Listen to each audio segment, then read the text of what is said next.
Sunday's game at Ford Field against the Jacksonville Jaguars might just be the most important game of the Dan Campbell coaching era. We're going to talk about that. We're going to talk about Jameson Williams' spot on the field and outrunning everybody by 1 billion miles.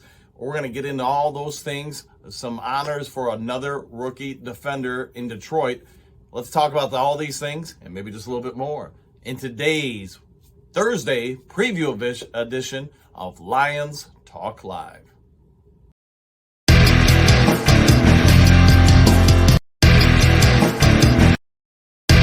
Well, greetings and salutations to everybody out there in YouTube land. I'm your host once again, Dan Thornton, and thank you for taking time out of your busy days and schedules to dive into Lions Talk Live.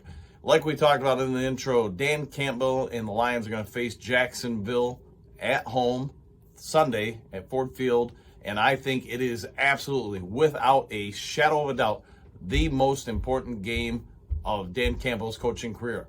Now, you're going to ask me why. And here's my answer. Dan Campbell has built up a lot of, for the most part, good momentum throughout the month of November, and now here we are in December. The Lions have an opportunity with the win to remain at least in the playoff structure. The maps, the considerations. Hey, you're on the outside looking in, but you're still in the conversation in December. A loss, though, and that would be 2 in a row, and I think a lot of the momentum from that 3-game winning streak would start to dissipate. Fans might start talking about the draft again, and that's absolutely what you don't want if you're Dan Campbell and Brad Holmes.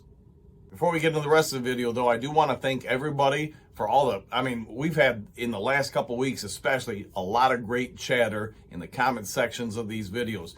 I'm trying to give you guys different types of videos, not just trying to report all the news that, you can get from 50 other different YouTubers or media sources. I'm trying to give you some different stuff, but I also do try to give you guys videos like today where I am giving you the general news of the day.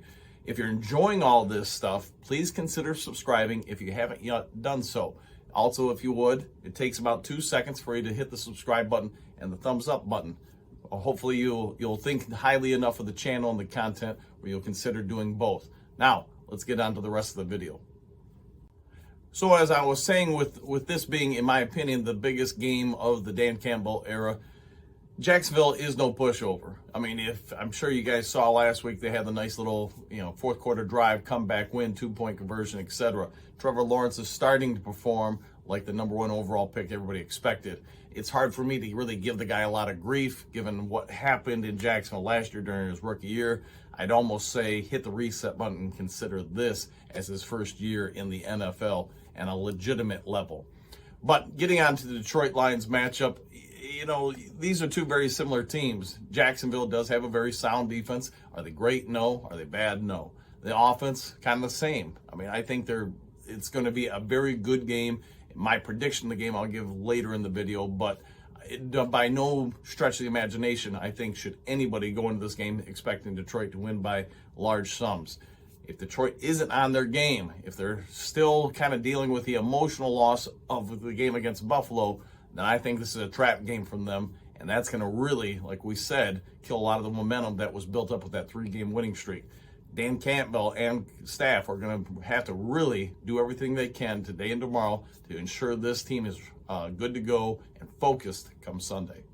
So with that being said, it's still not fully sure if Jameson Williams or Romeo Okwara are going to return to the team with Sunday's game. But I'm sure if you had social media yesterday, you're looking on Twitter or wherever, you could see the videos that were released by the Lions or Lions staff to the public about Jameson Williams running some sprints, getting out and running some pass patterns.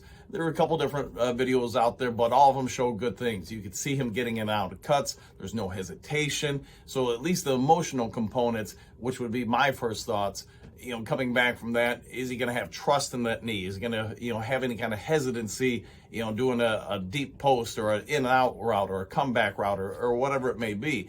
At least on those videos we saw, I couldn't see any of that. So he's got to be fairly close to being cleared to play.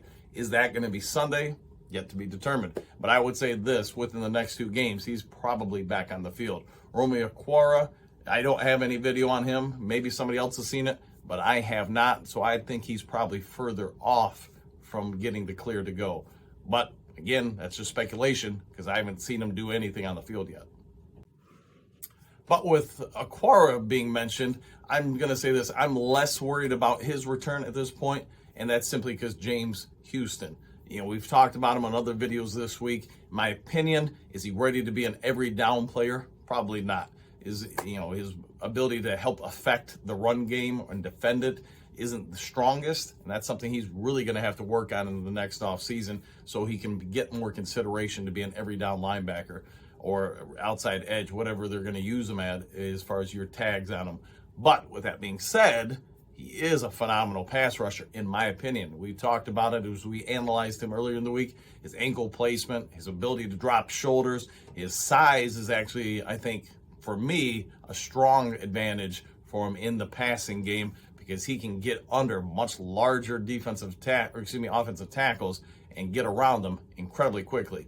The one play that I did really just salivate seeing is ability to come from the weak side and track down Josh Allen from behind.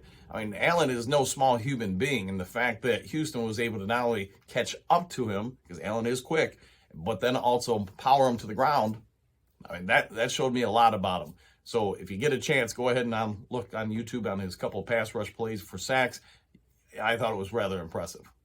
So getting our focus back to the Jacksonville game, I'm going to say this. The Lions, they're going to have a little bit more of a test than I think they do most weeks. You've got a very balanced Jacksonville Jaguar offense. They've emerged a passing game to go with a complementary run game, and that's going to provide some issues for Detroit.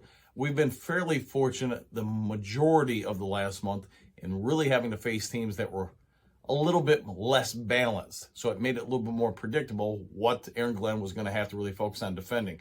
I don't think that's going to be the case so much this week. You do have some very nice receivers in Jacksonville. Nobody great, nobody over the top. But you have a quarterback also in Lawrence who is emerging, an offensive line who's clearly improved from the start of the year. But it's the inconsistencies as to why they have the same record as us.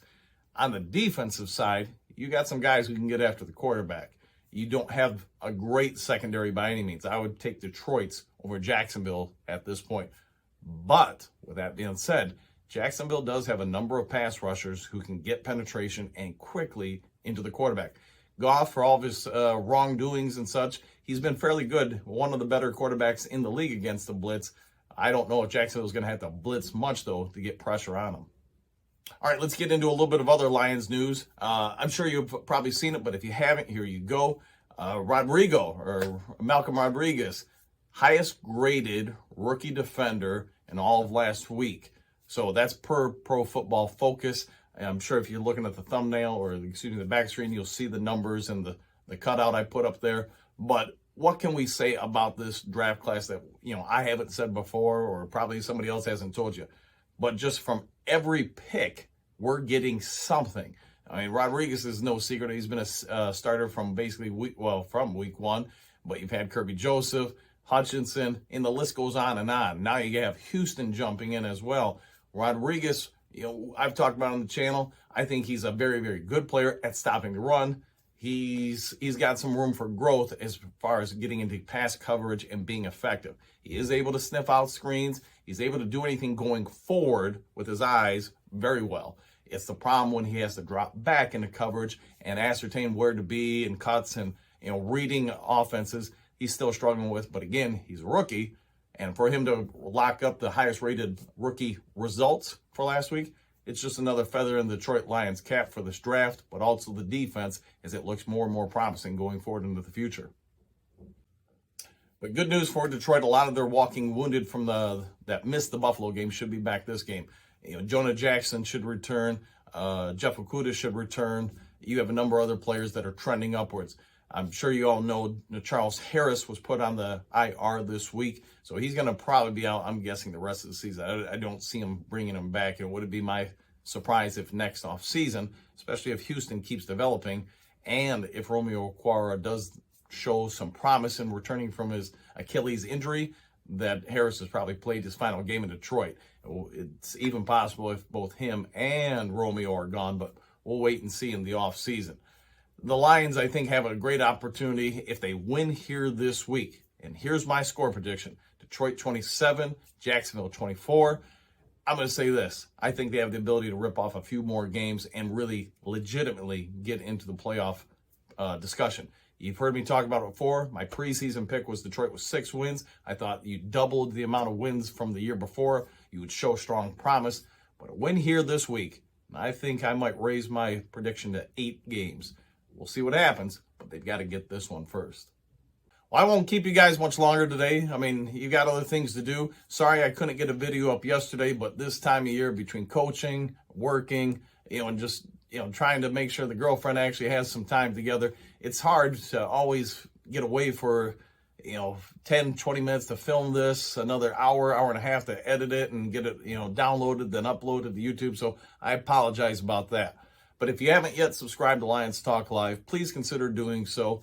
Go ahead and hit that subscribe button. Maybe hit the like button. Leave some comments below. Some of you have hit me up with some great chatter about ideas you'd like us to do or me to do for Lions Talk Live and analyzing this, that, or the other thing. Don't be afraid to do that. One gentleman even unsubscribed, and he left some comments, and I was thankful for it. Why he unsubscribed? He loved the content, but he didn't like the intro music, and I don't remember. I think there was something else about just the way I structured the screen that didn't work for him. But I do what I can to try to help you guys out. But at the end of the day, I'm doing this for free. I'm just doing this as a hobby because I enjoy the Lions, and I actually have grown to enjoy some of the chatter I'm having with some of you guys. So enjoy your day. We'll talk to you tomorrow on Lions Talk Live.